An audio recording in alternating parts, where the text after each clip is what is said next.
we had a chat earlier about just how close Hearts are, because they are with tantalisingly close to winning this title. I think if they see off Rangers next week, there's a scenario where if Celtic lose to Hibs, or even draw with Hibs, Hearts could be 6 points ahead with 3 games to play. It's essentially all over.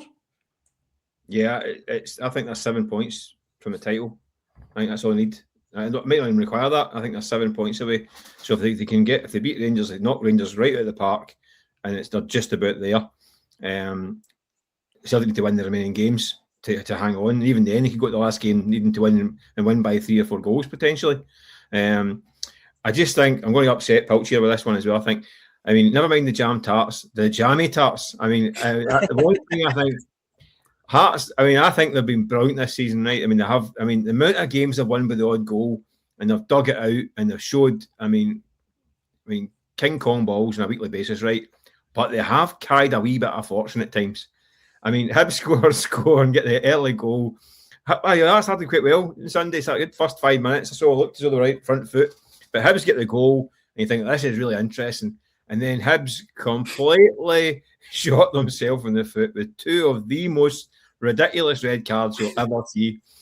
And you think, listen, it's not easy playing against 10 men and 9 men. It's not. I know, I get it, right? Because it's basically one of those kind of training games. It's like attack versus defence. Hibs just camp in and try and put 2 banks of 4. And that's difficult. And what I was impressed with Hearts was that they actually panicked a wee bit. First half I thought it was a bit panicked. First half they got a wee bit excited and didn't create an awful lot. It was a bit huffing and puffing.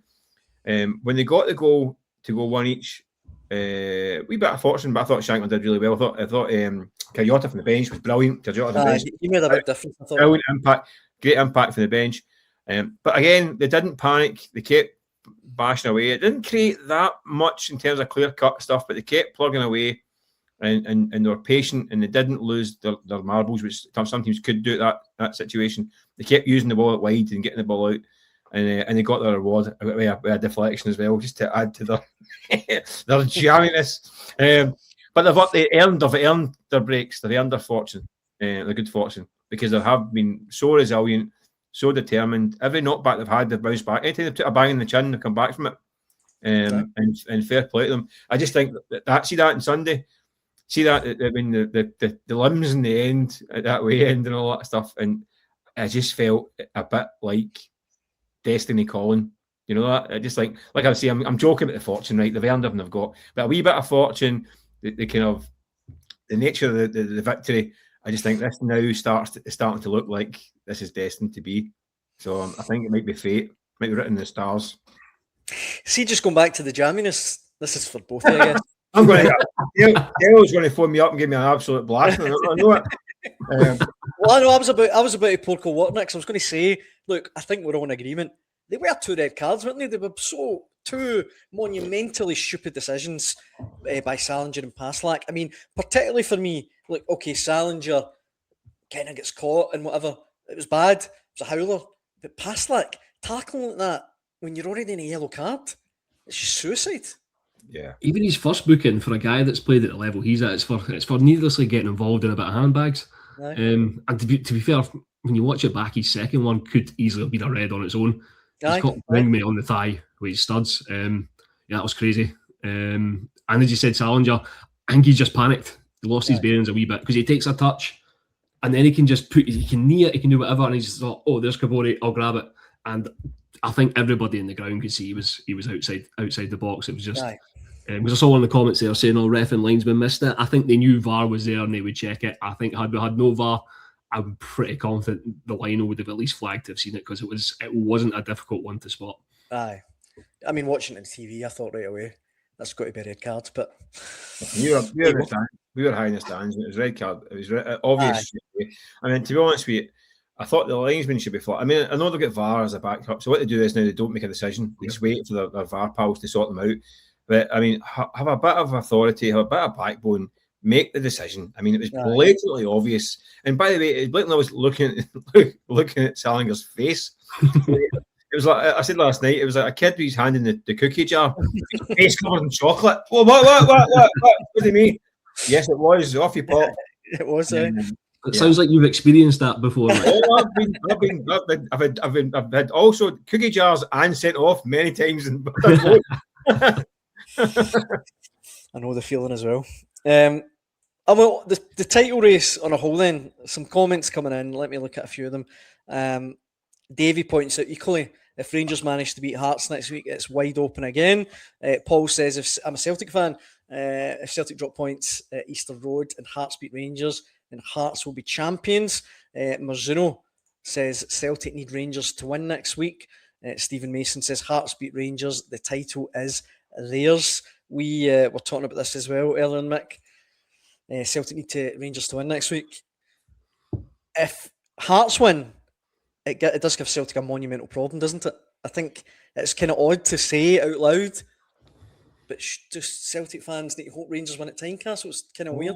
I think they need to be cheering them on. I think they'll be cheering on their old firm chums next Monday night. I think they need to be sitting with the red, white and blue scarves and hoping for the best. I know there'll be a temptation from some to think we'll knock Rangers out the running, make it a two-horse race. But I think it's points on the board now. I think Hearts are probably 7 points. If Hearts can get to 80 points, they're going to be champions. And that'd be another 3 monumental points. I don't think it's as straightforward as some people may be making out. It's going to be a guaranteed win. I think that's the case because Rangers for me are a team that struggle to deal with the expectation levels. When they're expected to go and win, they struggle.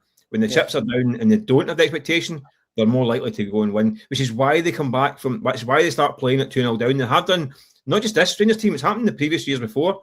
When they're 2-0 down and the game's up, all of a sudden they look like Brazil 1970 because the handbrake's off and there's no fear factor. When they go, it happened yesterday, they get to 2 each and then it's the panic stations then expected to go and win. So I don't think Rangers are expected to go and win at Tynecastle next week. I think even Rangers fans are kind of, I'm not saying giving up the ghost, but they're like, oh, here we go again with this team. They're falling when it matters. So I think that it might be the expectation levels are low, and that might free them up. It might make an open. I think it's going to be an open game anyway. I think it'll be one of those knife edge games that could swing wildly either way. Right. But I don't think it's a guaranteed 3 points for Hearts by any stretch of imagination. I think Pilch's right. I think there's twists to come. It wouldn't surprise me if Celtic draw at Easter Road and there's 24 hours of wailing and gnashing of teeth of Celtic conceding the title, and then the next night there's a draw at Tynecastle and it's like, well, actually not much has changed, or one of them, or Rangers win, and you think, well, it's actually kind of back to kind of Rangers are in the kind of driving seat again, maybe because they can go, but they've got Parkhead to go to. It's going to be a wild and wacky ride. I don't see it being straightforward either way. I agree with that, Pilch. I mean, particularly see from a Celtic point of view, this is the exact kind of scenario I could see this particular Celtic team. Just when it feels like things are rosy in the garden, Maeda's back, Martin O'Neill's going to lead them to a double. It's this most unlikely title ever. I think it's this Celtic team that could easily let the fans down at Easter Road and then put it on a plate for Hearts potentially. I think they'd be letting the Hibs fans down at Easter Road if they do that. That's a very good point, Yeah. I mean, as Mick said, it's like Monday's such a big game. It's kind of Sunday's almost kind of be getting overlooked. I don't think a draw's a disaster for Hearts, Rangers, or Celtic next week. As you say, okay, Celtic they're back to scoring a few goals now, but we've seen before with this Celtic team this season, it's just not convincing. It's not. They don't look like the Celtic teams of old. And I think interesting thing, there's a lot of talk made about when the fixtures came out. Oh, why are you sending Hearts to Celtic Park on the last day of the season? With the way things have gone the first week of the split, that might actually be a good thing for Hearts now. If you're avoiding Celtic until then, you might not have to go there and win. Celtic might not have the chance to beat you home to get something. So it's bizarre how everything's just working out. But the one thing I would say for Celtics again is that muscle memory can kick in. They've got guys there who've been over the course before, and the fact that it is so tight, they'll have in the back of their mind, these teams haven't been under this sort of pressure. As Mick said about Rangers, when there's expectation on, the expectation on Hearts next Monday in front of their own fans is going to be big as well. And how do they handle that? They've done it most of this season, but this is maybe a different kind of pressure. You're in touching distance now, so it's interesting to see how they'll handle that, how the crowd handle it, because the nerves are going to be ramped up. Tynecastle can be horrible to play it for opposition teams when Hearts are at it. It can be horrible for Hearts if they're not. and there's that much nerves and anxiety. So that's something that could maybe help out Rangers as well. It's impossible to try and call, but I think, as I said before, if Hearts can get it done next Monday, I think they'll be hard to catch. I was going to just finish with that, Mick. Do you think if Hearts win next Monday? Well, I was going to say they won it. Obviously, they've not, but you know what I mean. Well, I think it's it'd be an absolutely massive step towards it. Yeah, because I think they don't need enough 3 or 4 points to get the job done. But I'm just trying to work out. So next weekend, let me get it straight. So next weekend, Hearts fans are going to be cheering on Hibs. Celtic fans are going to be cheering on Rangers. Yeah, with you so far. Hibs are going to be supporting Celtic while they're playing against Celtic. A sea of green and white. If Celtic win on Sunday, then Rangers might be thinking if they beat Hearts, it might be too late. And are they going to be? They don't know what to support the Monday night. So let's just get it clarified. This is where we are right now, isn't it? So the Jambos are supporting the Hibs, Celtic are supporting Rangers. The world's upside down. We're all sitting with the pants in the head. It's tremendous. What must we be doing to punters? I mean, that's the thing. When you're a Jambo sitting on Sunday watching the game and have scoring, yeah, what? That's going to scramble brains all over the place, and likewise in the Monday night.